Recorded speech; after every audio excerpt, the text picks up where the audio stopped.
Hello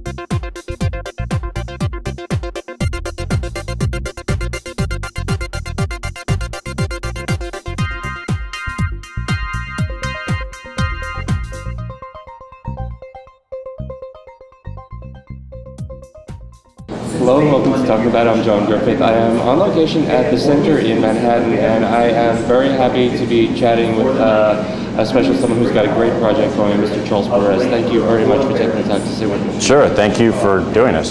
So, you've got more than one thing going on right now. You have a book and a project that are both interconnected.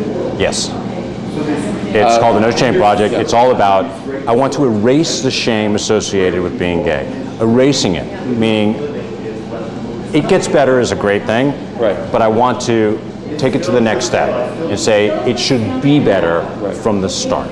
And that's the whole aim of this. Okay, so it can work hand in hand with it gets better. Oh yeah. It gets better, and this is how it gets better. Exactly. And the thing is there are a lot of kids out there who do live in pain and do live in torment, and they don't necessarily live in places where being gay is necessarily a supported thing. And I want to put out the word to start to change society's attitudes a little bit, especially moms and dads, and especially churches that don't necessarily support the idea that gay is okay. Right. And it is. So, you know, instead of just talking about it, I wanted to do something about it. Okay, and I mean, I have a pretty good idea of seeing and watching the news, the community news of the last year or so, what could have sparked it, but for those who don't know, what sparked you to take this action? Well, for me, it had everything to do with, yeah, I'll go back in time for a second, you know, 20, 25 years ago, you know, I was a young gay man marching on the streets and wanting to make a difference, and then I got caught up in my own career, like a lot of people. And then suddenly, I always felt like my career was on one road and my life as a gay man was on another. And they were like two cars heading towards a collision. And one day that happened, and I lost my job.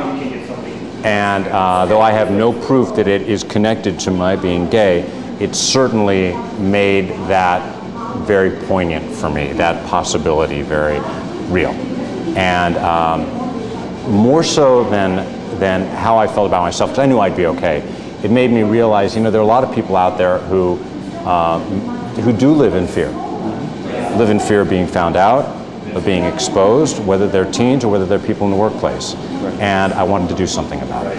Okay, and through this project, Right. You've taken the beginning steps of putting this together, and can I show the video that we saw Absolutely. Tonight? So we're going to Absolutely. take a quick look at that, and then we'll talk a little bit more about that. So. No one should ever feel ashamed about being who they are. No kid should feel ashamed. I don't think no kid should feel ashamed of anything that they are or they want to be in life. I was 16 when I came out to my family.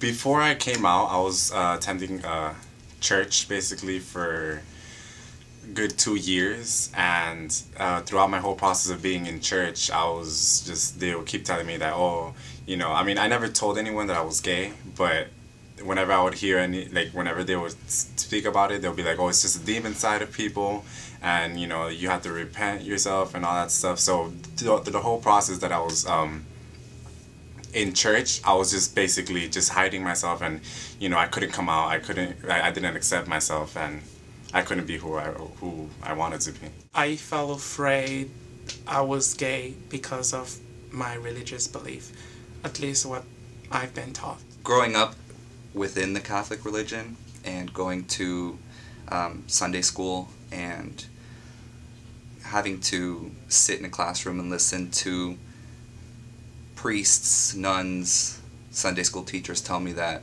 homosexuality was wrong made it difficult for me to actually step forward and say, I'm gay. Because of religious point of view, my family hates me for who I am. Homosexuality is a sin.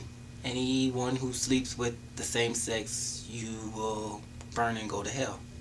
So those were the things that I grew up being afraid of. I felt like I had to hide my sexuality. In fact, I felt like I had to hide it for 18 years. We don't get the support that we need to come out, and that's just a shame that we're not getting that support from the people we look towards, like whether it's our congregations or our families or our friends. I just couldn't take it anymore. I took it for 14 years. So I wake up one day and decided it's done, it's over, I'm just gonna live my life for who I am. And for that reason, I decided to move on my own, and now I am on my own way, and then be happy. I think that if anything, religion and family is supposed to accept you for who you are, and shouldn't stop you from being happy, ever. Today I feel good about being out and gay. I'm proud of who I am. I have no shame in hiding. As long as I'm a good person, I know I can go to heaven, and I will go to heaven. I just basically eventually realized that I'm not fighting something that has to be fought. I'm fighting something that doesn't have to be fought. That I'm fighting an unnecessary battle because being gay isn't wrong, and it's just who I am. You are who you are. There's no way around that. I'm a great person. Good person. Gay is okay. I'm proud of who I am and who I'm becoming. That's the truth. I feel really proud. I feel excited. I love it. And it's okay. It's great. It's great. There's no shame.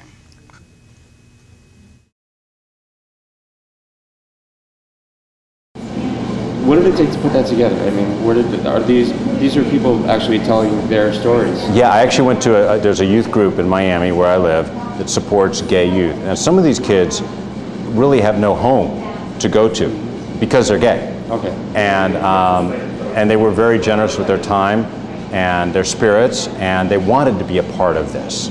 They wanted me to support them and them to support the project. Okay. And so we did it together. They just told their stories. Right. And there's a raw honesty that can't be faked. Exactly. It's a raw honesty. And what was interesting to me is how many of their stories also centered around,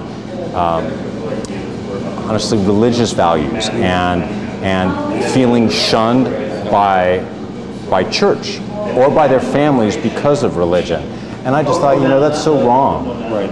One of the kids says, family and your church are the places you should go to feel supported, not to feel rejected. Okay. Yeah, or something to that point. Somewhat answering my next question is, do you feel that somebody can be a person of faith and be comfortable in their own skin and sexuality, which is absolutely. Absolutely. I think that's one of the problems in this country, if not everywhere, is that preachers, ministers, priests, men of the cloth, probably some women of the cloth, I believe do cherry pick this part of Scripture that is about homosexuality, while they're okay not to cherry pick about a lot of other things which we have already relinquished to the dustbin of history. Mm-hmm. And it's time for this to go there too. Right. For example, I remember seeing in the news a while ago a photograph of a gentleman who had a quotation from Leviticus about homosexuality. Really? And if you read a little bit further in Leviticus, it also calls tattoos the same type of abomination. That's really interesting, and he had a tattoo. There you go. Yeah. So he was willing to pick that part and not the other part. Exactly. And all I'm saying is it's time to move forward and to come from love and kindness, because at the end of the day, isn't that what maybe religion is actually supposed to be about? Right. And loving thy brother. So doing the show and having it as a podcast on iTunes, it's visible around the world. And recently I got a comment from somebody who was in a rural part of the United States, who he was just so grateful that this was out there and projects like this projects like yours are available, because he felt isolated, alone. He heard the messages of negativity and hatred and leading to shame. Right. Well, you know what, and that's the thing about shame, is shame, it really is something that gets tied to our backs very young. So to cut it loose is not an easy thing to do. And it can take years if it ever happens. But why not get to the point, at least aim for that point, where you don't tie it to anyone's back in the first place. Right. So kids can walk proudly in who they are and not feel like they have to cower and hide. And that's the objective here. I really believe when you shoot for something, You don't shoot halfway, you shoot all the way for what you want. What is the objective? What's the goal here? And the goal here is to have a society where kids are free of shame, and they become adults that are free of shame. So let's go there. Right, because, you know? I mean, the parents teach the children who teach the next generation. Just like drawing on personal experience, it's a relatively minor thing, but it had a major impact on me. I had gone to a parade once, and you come home with the bag of crap. Right. At any parade. Been there, done that. Yeah. One thing was a little pencil that said, "I support gay rights." It wound up in the junk drawer that everybody has. Right. I came home one day and it just said, "I support rights." Huh. So a family member scratched out it all. gay. Isn't that interesting? So they're telling you something right there. Exactly. They're scratching you out. And which is, I think that happens to almost all of us. And sometimes it's in the most subtle ways, and sometimes it's not so subtle. Sometimes it's a dad at the dinner table, using the word gay in a really negative way. Right. So his kid, who he does not think could be gay for anything in the world, is getting that message. And that's sad. Or his kid is somebody else who would become a bully and beat up a gay kid. And that's sad. We don't need more Matthew Shepherds. No, we don't. That was, something unfortunate that happened that did bring a lot of awareness, but it should not have happened in the first place. Right. Absolutely. So I mean, you can say make lemonade all you want, but it still should not have happened in the first place. It shouldn't have happened, and that's why we need to make it make it better now from the start. Because we don't need more Matthew Shepherds, we don't need more Tyler Clementis, we don't need more Asher Browns, we don't need these kids dying. We need them to live. We need them to live with hope and promise and pride in who they are. Speaking of promises of a sort, what are some of the promises or checklists that are available on the no-shame.org website, no-shame.org website? Yes. Actually, it's a great place to go if you want to get what I call pledges. And these are pledges that you can download, and you can take them, put them up in your home. You can take them to the principal of your school and actually ask that principal to put this up. You can take them to your house of worship, a church, wherever you or your family may go, and ask the pastor there, can we put this up? And they basically say, this is a gay-friendly zone. We support people for who they are. And it's a step you can actually take to make a difference. And part of the step isn't just putting it up, it's asking that person, that principal, that teacher, that person of the cloth, your boss, whoever, to actually post this. And that's a really simple way we can spread awareness. And that's basically what it comes back to. Now, a little bit more about the book. The book is called Confessions of a Gay Anchorman. Okay. Which is me. Well, you've done a lot more than just that. I mean. Yeah, I mean, I started on the air as a talk show host, but and the book is my journey on television from the beginning until through being fired and beyond. Right. But I've only just started. it. I did actually buy it. I bought it. Yay. Well, good. You should buy it too. Love me. And yeah, you talk about learning the realities of reality TV through the talk show. Right. It's not just about the gay experience, but it does certainly tie. Experience. It's my experience, yes, and sort of I think it's lifting the veneer of the truth of the reality behind the screen, and hopefully it's an entertaining read, while at the same time it's a little thought-provoking. That was my goal, and leaves people maybe feeling that it's time to change a few simple things. And one of those simple things is we shouldn't make people feel like they should need to withhold the truth, even people who are on TV and people say who are on television, to not feel like they need to. Let's just be who we are, because the truth is they can be some really powerful role models. Right.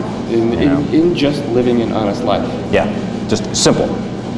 Because I think there's a lot of fear in the media of becoming a professional homosexual. Right, absolutely. And a lot of them are afraid that if they come out, then they'll only be the gay anchor, or the gay TV personality. And so what it's done is we have almost a category that out gay men on the air fit into. And it's usually the designer, the home improvement guy, the fashion guy. Yeah, it's great. But that's not all we are. Exactly. We are the police officer, we are the firefighter, we are Right. the student, we are the teacher, Yeah. we are the preacher, we are The news anchor. everywhere. Yeah, exactly. Yeah, all the above, and we're all the above, and that's what I wanted to say, and hopefully that comes across too, and hopefully it'll make some of those actual people that are on the air think about it. That would be my hope, that they'll just think about it and say, you know what, maybe I am the guy who's in a position that I can take that risk and I can blow that door open. So. And I think getting the project rolling is a great step in that direction. And the website again Is noshame.org, but it's no-shame.org.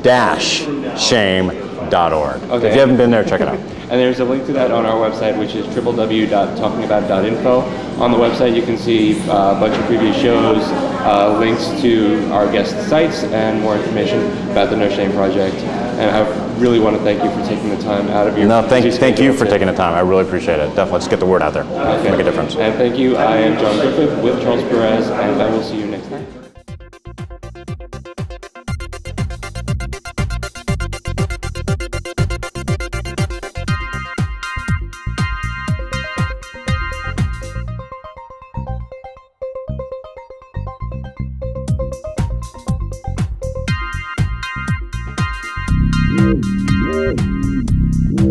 Whoa.